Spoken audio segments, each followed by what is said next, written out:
بسم الله الرحمن الرحيم. عايز أشكركم شكر كبير كبير كبير على اللايكات والتعليقات، وبرحب بكل المشتركين الجدد، وبقول للمتابعين بتوعي حبايب قلبي ربنا يبارك لكم، كبرتوا القناة وخليتوها جميلة ليكوا وبيكوا.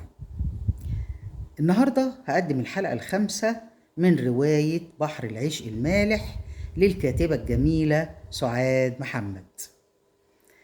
الحلقة اللي فاتت كنا وقفنا عند عواد زهران وهو قاعد في البلكونة مولع السيجارة وعمال ينفخ الدخان بتاعها ومش عارف هيتعامل مع صابرين ازاي.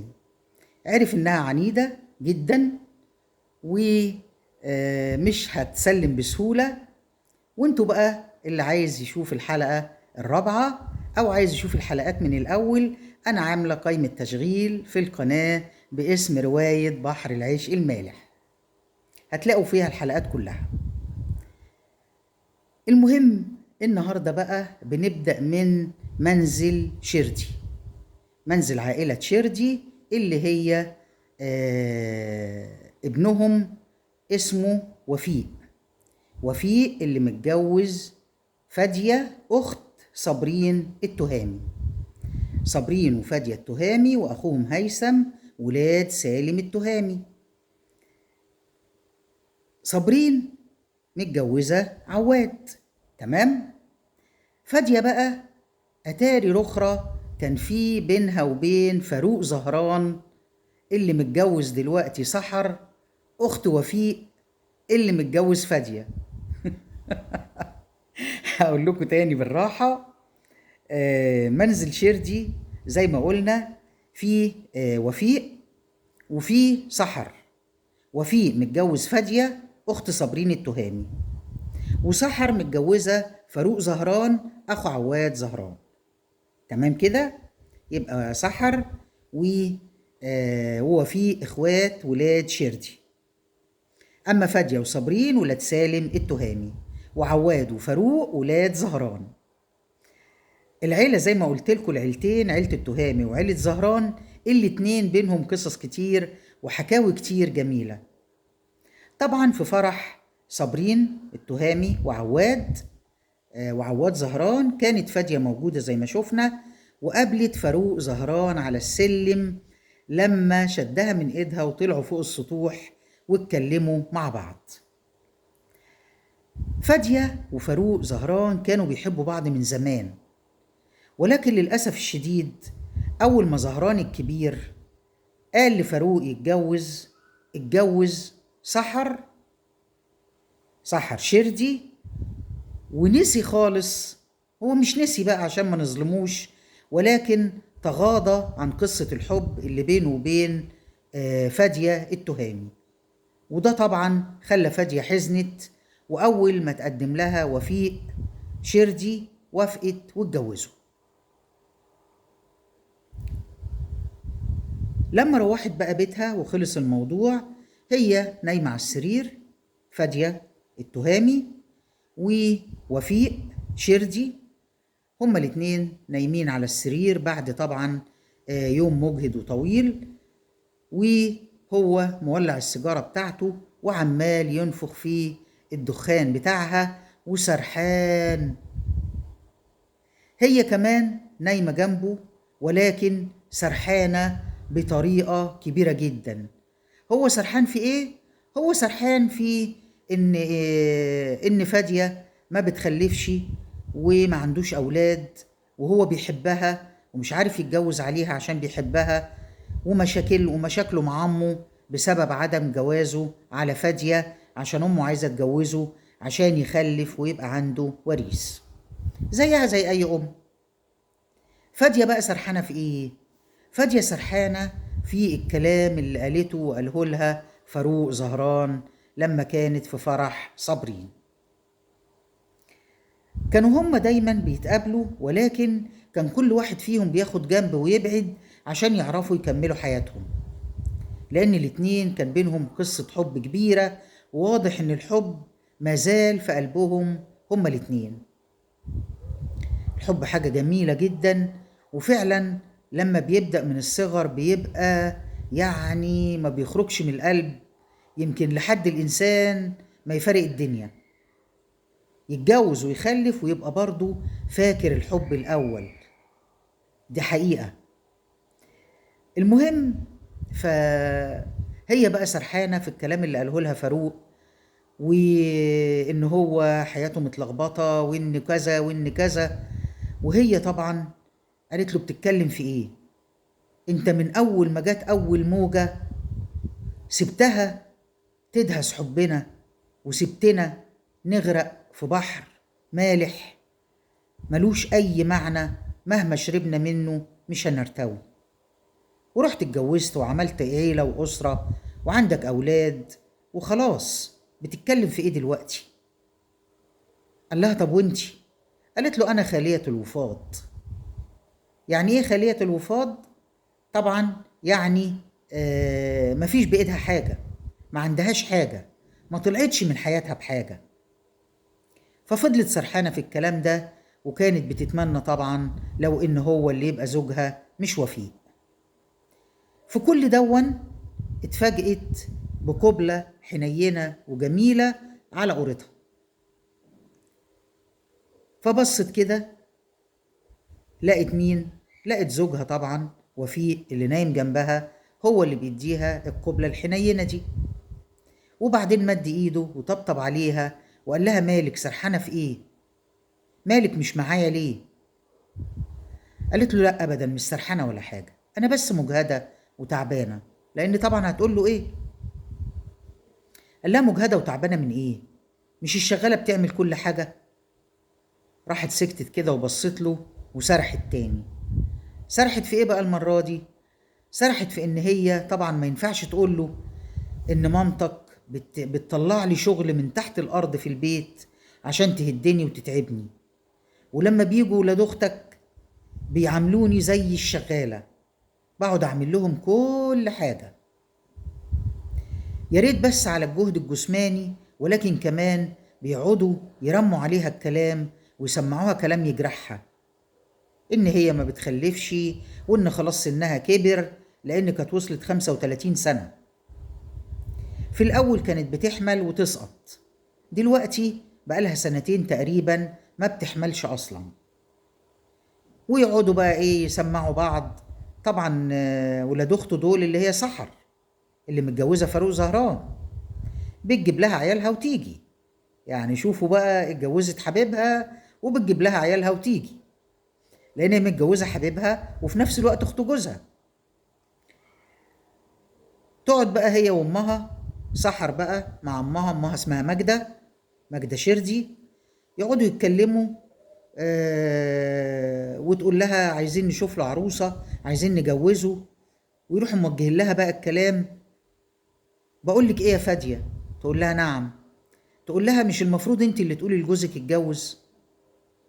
لو بتحبيه تقولي له اتجوز عشان يخلف وريث يورث كل تعبه وشقاه ده، امال هيدي تعبه وشقاه ده كله لمين؟ وهيعيش كده طول عمره محروم من الولاد؟ فطبعا كل الكلام ده وكل الحاجات دي بتحرق دمها وبتتعبها جدا جسمانيا ونفسيا. فسرحت طبعا منه تاني في كل الكلام ده. قال لها ايه بس سرحانة في ايه؟ ما تقولي لي بتفكري في ايه؟ قالت له مفيش حاجة. فقعد طبعا يتودد لها عشان يقضوا ليلة جميلة. هي بقى لا مستحملة منه، لا تودد ولا كلام ولا قبلات ولا أي حاجة. فهو قعد ينفخ في السيجارة، طبعا مش هيفرض نفسه عليها، فقعد ينفخ في السيجارة لحد ما خلصت، وراح طفيها في الطفاية اللي جنبه على الكومودينو جنبه، وراح مديها ظهره ونام. وهي فضلت سرحانة في الكلام اللي قاله لها فاروق، وحزينة طبعا على حياتها اللي لا فيها لا حب ولا ولاد ولا أي حاجة، ما فيهاش غير ماجدة أم جوزها وسحر أخته، والنكد والقرف والكلام اللي ملوش أي لازمة. نروح بقى لمين؟ لفاروق. فاروق زهران اتأثر برضو بالمقابلة بتاعت فادية التهامي. فقاعد برضو في اوضه النوم بتاعتهم هو وسحر، سحر شردي وفاروق زهران، نايم برضو جنبها ومولع سيجاره وعمال ينفخ الدخان بتاعها وسرحان في دنيا تانية. عمال يفتكر شكل فادية وعينيها اللي بقت كلها حزن، ويفتكر عينيها زمان لما كانوا مع بعض وكانوا بيحبوا بعض، وعينيها كانت جميلة وبتلمع، وشها كله أمل وطاقة إيجابية وحيوية. دلوقتي بقت حزينة وعينيها ما فيهاش أي لمعة، عينيها مليانة حزن ووشها كله علامات حزن وكلامها حتى بقى حزين. وقعد يفتكر كلمتها لما قالت له أنا بقيت خالية الوفاض. وزي ما قلت لكم خالية الوفاض دي يعني ما عنديش لا عيل ولا حياة سعيدة ولا زوج سعيد ولا أي حاجة. وافتكر طبعا ماجدة شردي حماتها إن هي إنسانة قوية قوي ومفترية قوي، لأنه هو طبعا عاشرهم وعارفهم. وافتكر جوزها وفيه إن هو شخصيته ضعيفة جدا قدام أمه، ويعتبر يعني ملوش شخصية، أمه متحكمة في حاجات كتير. وتخيل الحياة اللي فادية عايشاها وحزن عليها وفضل سرحان في أيامهم الجميلة اللي قضوها مع بعض، وقعد يندم يا ريتني وقفت قدام أبويا ورفضت أتجوز سحر، وكنت أصريت واتجوزت فادية، كان زماني عايش سعيد وحياتي مليانة حب وود، حتى لو ما كناش خلفنا ما كانتش هتفرق معايا. في الوقت ده لقى حد بيطبطب عليه وبيمد ايده عليه، ويعني ايده عمالة تسري كده على وشه وعلى جسمه، فبيبص لقاها مين؟ مراته سحر. مين اللي هيبقى جنبه على السرير؟ مراته سحر. تقول له ايه مالك سرحان في ايه؟ انت شارد مني خالص مش سامعني. قال لها لا سامعك. قالت له طب انا كنت بقول ايه؟ قال لها لا معلش مش فاكر. قالت له انت مش سامعني اصلا، انت سرحان في ايه؟ قول لي ايه اللي شاغل عقلك؟ قال لها ابدا مفيش حاجه. قالت له بصراحه انا بقى شاغل عقلي حاجات كتير. قال لها ايه؟ قالت له صابرين التهامي دي الدكتوره اللي مغروره. قال لها وليه مغروره بس؟ قالت له ما شفتش في الخيمه واحنا قاعدين احنا والستات بتوع اهل البلد وكلنا، استأذنت وقالت أنا صدعت ودماغي وجعتني، قالت كده للحاجة تحية في ودنها، والحاجة تحية وافقتها وخدتها هي واختها فادية، ما هي مغرورة هي رخرة، وطلعوا جناح عواد. قال لها طب ومغرورة ليه وعرفتي منين انها مغرورة؟ قالت له مش اخت فادية، وفادية دي مش مرات اخويا؟ مغرورة وأنانية. قال لها ليه بس أنانية وليه مغرورة؟ قالت له كده متكبرة شايفة نفسها. قال لها طب وفادية أنانية ليه؟ قالت له عشان ما بتخلفش وبتستغل حب جوزها وضعفه قدامها ومش عايزاه يتجوز، واحنا عمالين نزن عليه انا وماما وبرضه مش عايز يتجوز مراعاة لشعورها. ده انا قلتها لها بصراحة المرة اللي فاتت، اقنعيه يتجوز عشان يخلف وانت هتعيشي معانا مكرومة، مش هيطلقك ولا حاجة. يعني الحياة من غير ولاد دي لازمتها ايه؟ قال لها لا لازمتها كتير، ياما ناس متجوزين عندهم ولاد ومش حاسين بأي طعم للسعادة. طبعا هو بيتكلم عن نفسه. قال لها بصي أنا رأيي ما تزنوش على دماغه وسيبوه انت وامك، هو حر في قراره وحر في حياته، يمكن هو مرتاح مع فادية وعاجبه، مش عايز عيال، هو حر. راح السحر طبعا اتضايقت وقالت له لا طبعا هو مش حر، هو اكيد عايز عيال.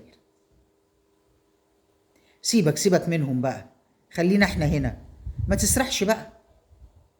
قال لها حاضر انا مش سرحان، وبرضه عمال ينفخ في السيجارة وهيفرتكها بين ايديه. لقى سحر عمالة تتودد له، تطبطب عليه، تبوسه على قورته، مش عارف ايه، وهو طبعا يعني عمال يقول مش لو فادية دي اللي بتتودد لي دلوقتي كان زمان استجبت وغصنا احنا الاتنين في بحر العشق. لكن انا دلوقتي لو استجبت هبقى بغوص في البحر المالح، مش في بحر العشق اللي كل ما اشرب منه ما برتويش، بعطش اكتر. لا اله الا الله. يعني هو عايش مع سحر وكان بيتمنى فادية، وفادية عايشة مع وفيق وكانت بتتمنى فاروق. بحر العشق المالح بصحيح. رواية جميلة لكاتبة جميلة سعاد محمد، بنشكرها على الرواية الحلوة دي. المهم هو غمض عينيه، فاروق زهران غمض عينيه وتخيل ان اللي معاه فادية مش سحر، واستجاب لها وغاص معاها في بحر العشق مش البحر المالح، لحد ما عدى كل شيء وبعدين فاق لقى نفسه في البحر المالح مش في بحر العشق ولا حاجة، واللي معاه سحر مش فادية. تصبحي على خير. وراح نايم. وده يعني جزء من حياة فادية اللي متجوزة وفيق وهم مش بيحبوا بعض، أو بمعنى أصح هي مش بتحبه. وجزء من حياة فاروق زهران اللي متجوز سحر وبرضه بيحب فادية مش بيحب سحر. ربنا يا رب يرزقنا كلنا الحب في حياتنا يا رب، اللهم آمين. على رأي سعاد حسني الله يرحمها، الدنيا من غير الحب ما تتحبش، الله يرحمها. المهم نرجع لمين بقى؟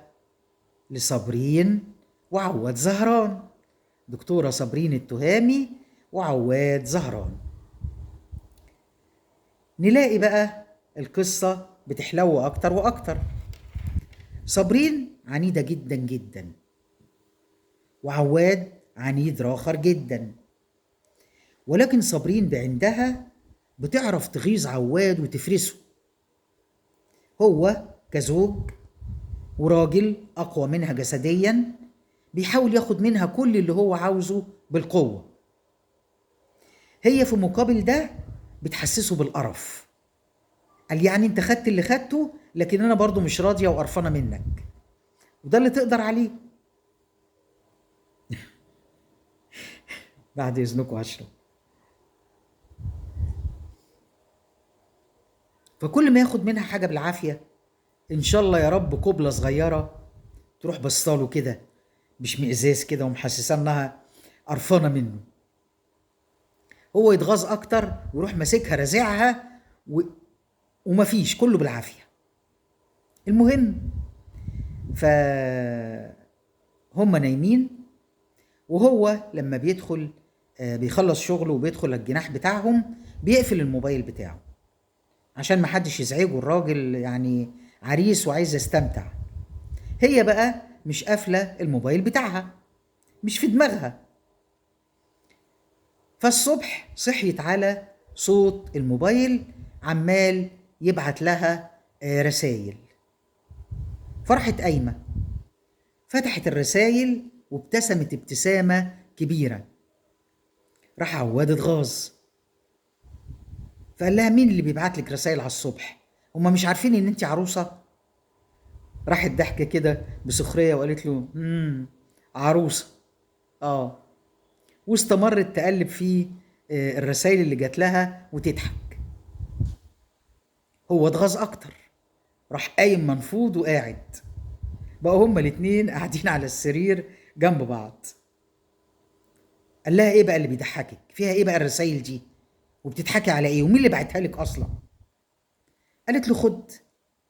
راحت مداله ايدها بالموبايل وقالت له خد اتفرج انت براحتك. راح شاف الصورة الاولانية، لقاه راكع على رجليه وماسك دفتر المأذون وراكع قدامها على رجليه وهي واقفة. دي الصورة الاولانية. راح اتغاظ قوي لانه ما عملش كده، هو ركع قدام عمها لكن ما ركعش قدامها هي. ركع قدام عمها وهو بيقدم الكفن، عشان بيقدم كفنه عشان الطار اللي كان بينهم، عشان يعمل الصلح. اللي عايز يعرف الكلام ده كله يرجع للحلقات اللي فاتت. تمام. المهم قال لها الصورة متفبركة، واضح قوي انها فوتوشوب، حتى اللي عاملها مش عارف يعملها، الناس مش هتصدقها. قالت له ليه الناس مش هتصدقها؟ ليه؟ ما اللي خلاك ركعت قدام عمي تركع قدامي عشان اتجوزك؟ ما الناس كلها شافت الصورة اللي انت فبركتها ونشرتها ودخلتني في قصة ماليش لازمة فيها اصلا وماليش يد فيها اصلا، وانا في حضنك وانا كنت في حضنك. مش دي الصورة اللي كانت في المذبح لما وقعنا احنا الاتنين عندك في المصنع؟ راح بصلها كده وقال لها يعني ايه؟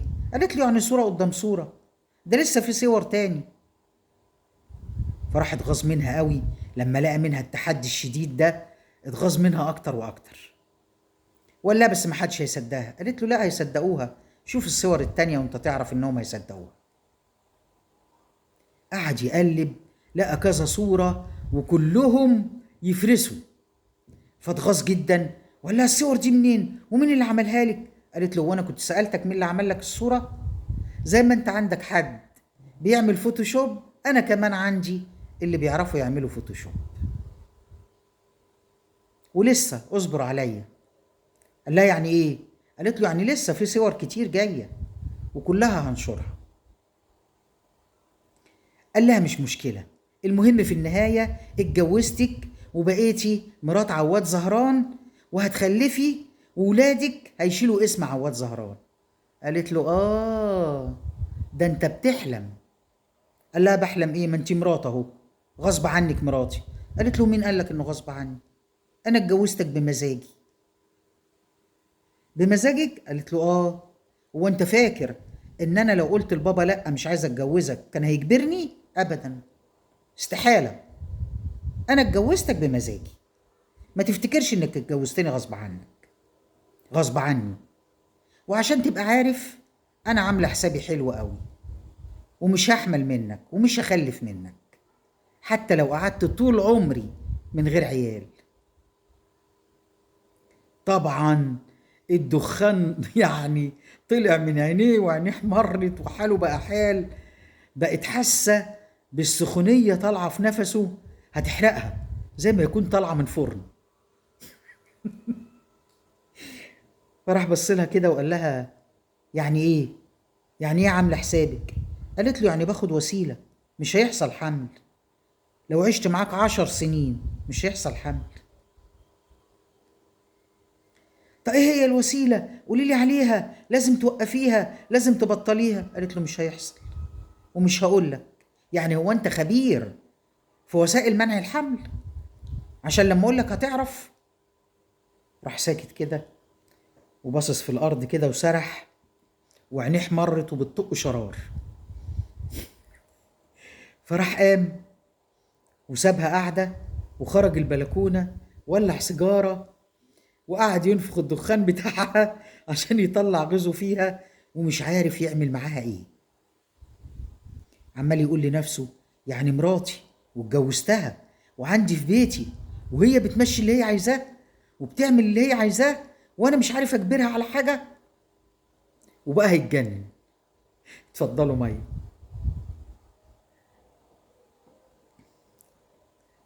طبعا هي بصراحه تغيظ، يعني حركاتها كده تغيظ، فعارفه تحرق دمه فعلا يعني. طب مين بقى اللي عمل لها الصور والفوتوشوب؟ ومين اللي ظبط لها الصور دي وبعتها لها عشان تنقض عواد وتفرسه وتغيظه؟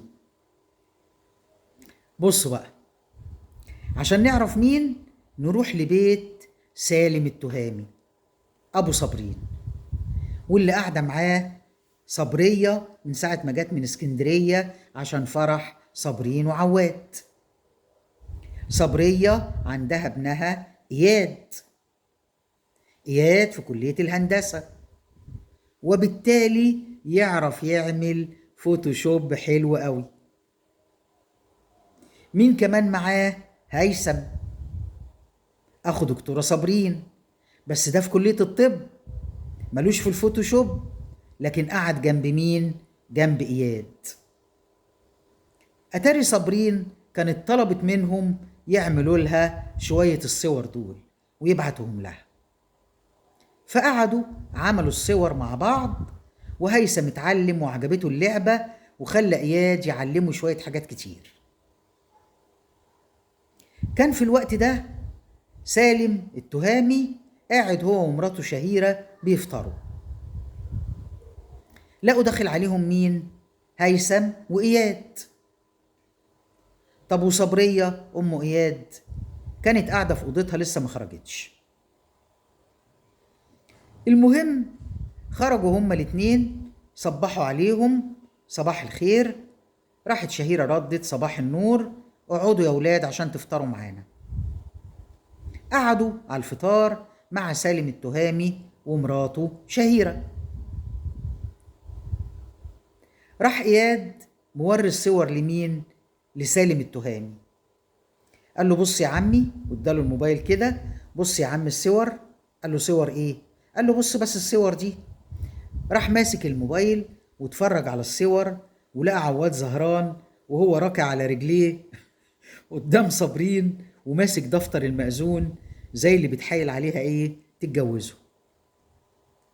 راح بص للصورة كده، دي أول صورة طبعا، راح بص لها كده وابتسم ابتسامة خفيفة وقال له ايه ده؟ قال لي اياد وهيثم ايه ده؟ قال له ده شوية صور كده عملنا لها فوتوشوب وبعتناها لصابرين عشان تعرف تغيظ وتنقط عواد زهران. قال له ايه رأيك فيهم؟ هيثم وإياد بقى بيقولوا لايه لوالد صابرين سالم التهامي، ايه رأيك فيهم يا عمو؟ شايف الصور اكنها حقيقية ازاي؟ قال لهم اه فعلا اكنها حقيقية. قال له هي برضه الصورة اللي كانت معمولة لصابرين وعواد وانتشرت ساعة ما كان خاطفها ونشر الصورة وقال ده احنا بنحب بعض، كانت برضه متفبركة.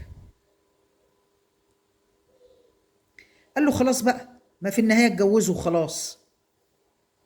قال له اه، عشان بس يا عمي تبقى تعرف ان كل حاجة ممكن تتزور وتتزيف وتبان انها حقيقة.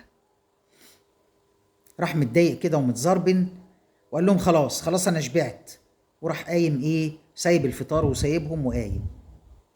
راحت مراته طبعا شهيرة راحت قايمة وراه، قالت لهم افطروا انتوا يا اولاد، وراحت قايمة وراه عشان تشوف ماله. دخل اوضة النوم بتاعتهم، راحت داخلة وراه وقالت له صدقت ان الصورة ما كانتش حقيقية؟ راح قال لها انا صحيح كنت فاكر الصورة حقيقية، بس انا عارف ان صابرين ما تعملش كده، وعارف انه خطفها، وعارف انها ما فرطتش في نفسها، وانا بنتي وواثق فيها. راحت طبعا شهيرة قالت له طب امال بتعمل معاها كده ليه؟ بتقسى عليها كده ليه؟ قال لها لان صابرين طول ما هي حاسة انها لوحدها هتعرف تنتقم منه وتاخد حقها، لكن لو انا صالحتها وطبطبت عليها وخدتها في حضني هتهدى وهتستسلم ومش هتاخد حقها، وانا مش عايزها تبقى زي فادية اختها تستسلم بسهولة بالشكل ده. انا مش عايز كده، مش عايز صابرين تبقى زي فادية. لكن انا ان كان عليا كان نفسي اخدها في حضني واحنا عند المحامي وعرفت ان مصطفى متجوز وشافت مراته وبنته، كان نفسي اخدها في حضني واقول لها ما يستاهلش الزعل اللي انت فيه.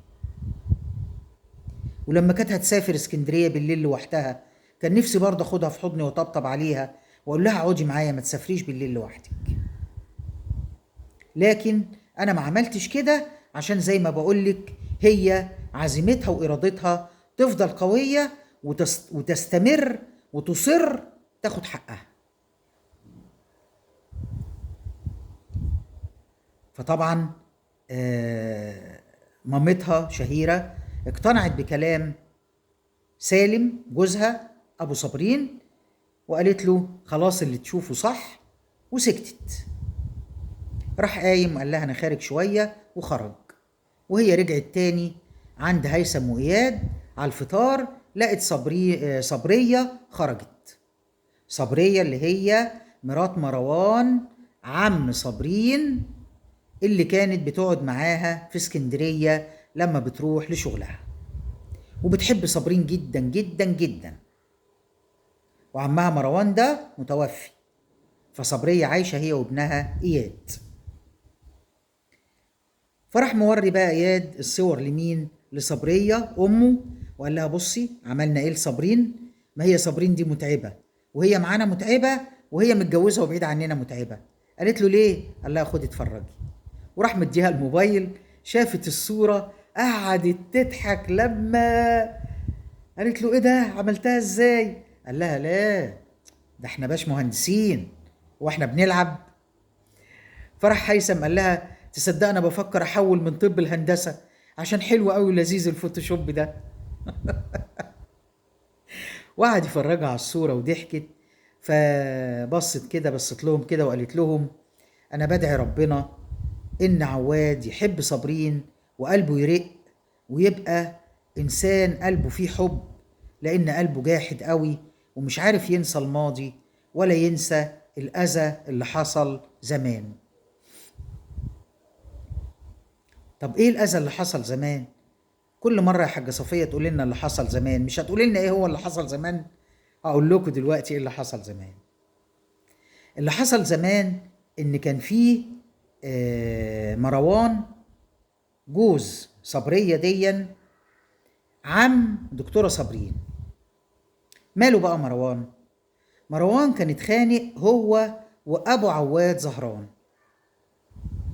كان اسمه جاد. لما اتخانق معاه الخناقة كبرت شوية وبينهم عند وخناقات كتير. مين اتدخل؟ سالم، ما هو سالم اخوه. لما اتدخل اتخانق راخر مع جاد ابو عواد زهران، راح رافع عليه السلاح اللي هو المسدس، بس ضرب طلقة في الهوا، ما ضربوش. رجع تاني مروان اتخانق معاه مرة تانية. في المرة التانية دي بقى مسك المسدس وضربه بالفعل، فراح ابو عواد توفى. عواد كان كبير، فجاي يمسك حاجة عشان يضرب مروان، راح ضربه راخر بالمسدس، بس ما ماتش، فساب علامة في جسمه. لأنه بعد ما ضربه الرصاصة جت على دراعه كده من بعيد، راح ماسك حاجة وضربه على ظهره، عمل له جرح كبير جدا في ظهره، والجرح ده كان سايب علامة لحد دلوقتي. دبانة رخمة.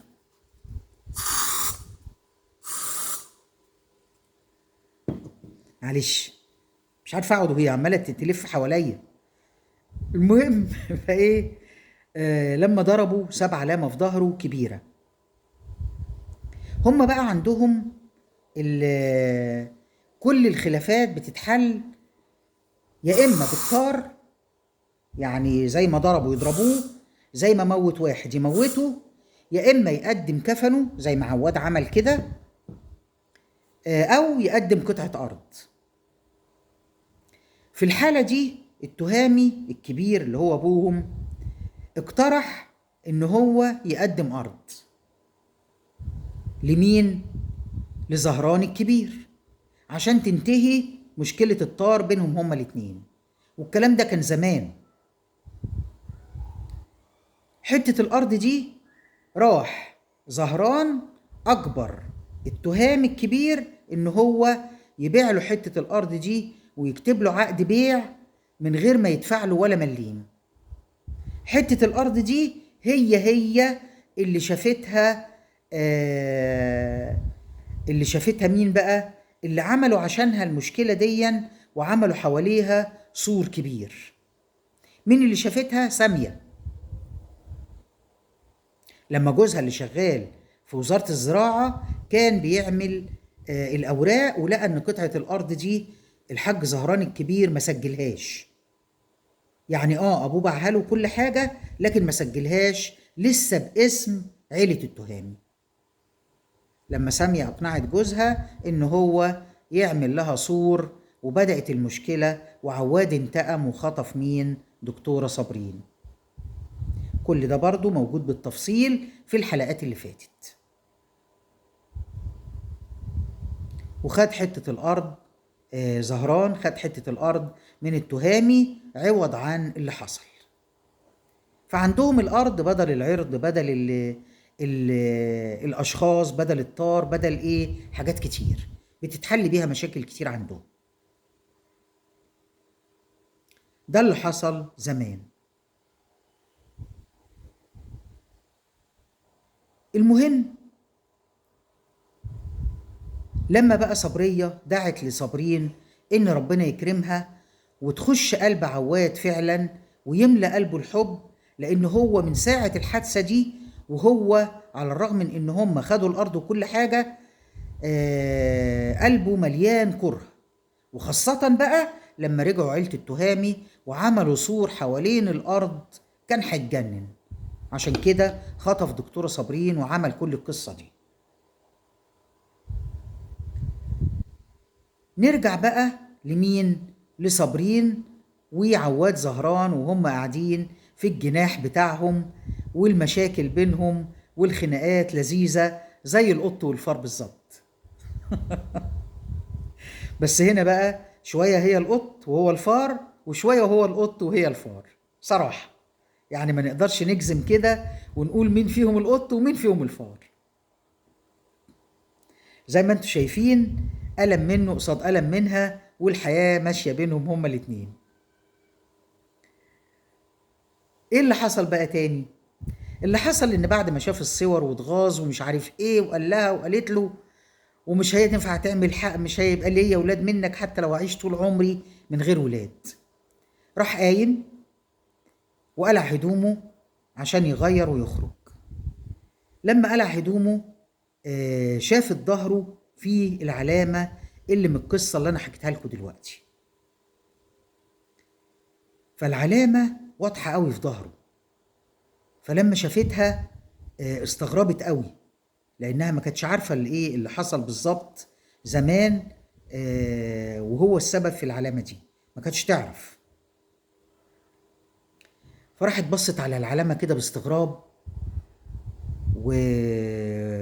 وترددت كده شوية في إنها تسأله من إيه. المهم في النهاية سألته، قالت له إيه العلامة اللي في ظهرك دي؟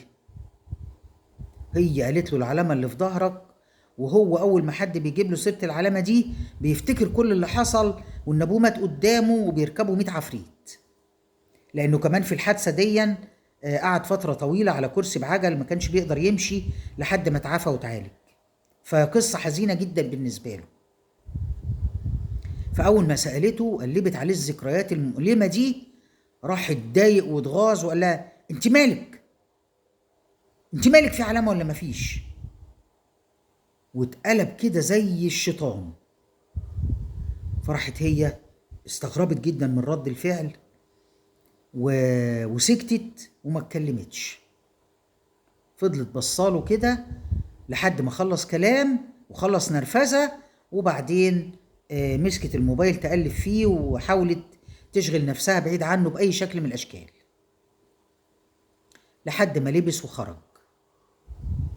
بعد ما خرج لبست هي كمان ونزلت عشان تدردش مع الشغالة اللي موجودة في البيت. هي بقى طبعا قعدتها في الجناح كانت بتزهق، فكانت بتنزل ترغي شوية مع الشغالة. فبتكلمها وبتقول لها عندك فكرة عن الجرح الكبير اللي في ظهر عواد؟ قالت لها اوعي تفكري بيه ولا تيجي جنبه ولا تتكلمي عليه. قالت لها ما انا اتكلمت بالفعل وهو اتضايق جدا، ايه حكايته؟ راحت حكي لها الحكاية. قالت لها يا نهار ابيض. وطبعا استغربت جدا واتضايقت جدا، وعرفت ان هي بعد كده ما تجيش خالص بالكلام جنب الجرح ده. هو بقى اتضايق قوي وطلع بعد شوية قعد ساعة كده تحت، وبعدين طلع قال لها البسي عشان هنخرج. هنروح فين؟ قال لها هنخرج وخلاص. جهزي هدومك يلا عشان هنمشي، خدي هدوم زيادة عشان هنقعد حوالي أسبوع ولا حاجة. واتزربن وراح خد الشنط، خلى الشغالين نزلوا الشنط، وهي نزلت. فمقابلهم تحية. رايحين فين؟ قالوا لها رايحين في أي، راح هو ردد قال لها رايحين في أي مكان. راحت سألها هي دكتورة صابرين رايحين فين؟ قالت لها ما اعرفش. قال لها ما تعرفش، انا عاملها لها مفاجأة، اوعي بقى لو سمحتي. وراح سايبهم وايه وماشي، وراح واخدها بالعربية وساق بقى بجنون، لدرجة هي بقت يعني مفزوعة من السواقة. هدي شوية ما تهديش شوية، ما بيردش ولا بيكلمها ولا اي حاجة، لحد ما وصلوا المزرعة. نده للناس اللي بتشتغل هناك، خدوا الشنط طلعوها فوق، وكلمهم في التليفون وهو جاي ينظفوا المكان. نظفوا فعلا الجناح اللي هو بيقعد فيه في المزرعة. ولما جم خدوا الشنط بتاعتهم وطلعوهم، وراحوا ماشيين هما الاتنين وطلعوا الجناح بتاعهم في المزرعة. طبعا هو عارف ان هي ما بتحبش المزرعة وما بتحبش الأوضة اللي فيها ولا الجناح اللي فيها، عشان هو ده المكان اللي هو لما خطفها قعدها فيه. ففهمت ان هو بيعاقبها عشان سألته على الايه، على الجرح اللي كان في ظهره. ما يعرفش ان هي ما تعرفش، هو فاهم ان هي بتسأله وهي فاهمة وعارفة عشان تنرفزه وتحرق دمه. فقعدوا مع بعض، وبعدين زي ما قلت لكم هو اعترف في نهاية الحلقة اللي فاتت ان هو فعلا حبها، فحب يتأكد هي عارفة ولا لا. فقالت له انت جبتني هنا عشان تعاقبني؟ قال لها اه. قالت له ليه؟ قال لها ما انت عارفة ليه؟ قالت له لا ما اعرفش، انا عايز اسمع منك انت بتعاقبني على ايه. قال لها يعني انت عايزة تعرفيني ان انت مش عارفة سبب الجرح اللي في ظهري اللي انت سألتيني عليه؟ قالت له لا ما اعرفش، انا عرفت بعد ما سألتك وانت نزلت سألت فعرفت ايه السبب، عشان كده عرفت انت اتضايقت ليه. لكن انا ما كنتش اعرف قبل ما اسألك، ما كنتش اعرف، والا ما كنتش سألتك. لكن انت عشان مش شايف اي حاجة غير ان انا بضايقك وبحرق دمك، فهمت وخمنت ان انا عارفة وبسألك عشان اضايقك، وخدت القرار ونفذت العقاب من غير حتى ما تحاول تتأكد. وده ظلم بجملة الظلم اللي انت بتظلمهوني. مفيش مشكلة. راح بصلها كده، ويعني تقدروا تقولوا ايه، لام نفسه، ندم، زعل، وبقى مش عارف يعمل ايه عشان يصالحها. كبرياءه طبعا مخليه مش عارف يرجع في كلامه، ياخدها ويرجع. كبرياء الراجل بقى، وده عواد زهران مش اي راجل. يعمل ايه؟ راح بصلها كده، بس بصه بقى يعني ايه، انتوا عارفين فيها حنيه، يعني بتوضح ان هو ندم، ان هو زعل، ان هو متأثر ان هو عمل كده وظلمها، بس ما قالهاش ولا كلمة، ولا طب ما تزعليش ولا لا لا لا لا. هو يا دوب بصلها كده بس، وراح سايبها وخارج. قعد في البلكونة وما عندوش غير السيجارة. راح مولع سيجارة وقعد ينفس الدخان بتاعها، وهف هف هف، ويولع سيجارة من سيجارة من سيجارة، لحد ما يعني هي بقى قاعدة على السرير بس متابعة الدخان بتاع السجاير عمال يزيد، واخدة بالها ان هو بينفخ الدخان بطريقة عصبية جدا. فعرفت وحست ان هو ندم ان هو ظلمها وعمل معاها كده. فتوقعت ان هو هيرجعها تاني للبيت، ومش هيقعدوا وقت طويل ولا حاجة زي ما كان قايل لها. ايه اللي هيحصل وتوقعها ده صحيح ولا لأ، وهو هيقعد قد ايه في البلكونة، وهيخش يصالحها ولا مش هيصالحها، وايه اللي هيدور بينهم. ان شاء الله نعرف اللي هيدور بينهم في الحلقة اللي جاية، حلقة رقم 6. ويا رب تكون القصة عجباكم والرواية جميلة.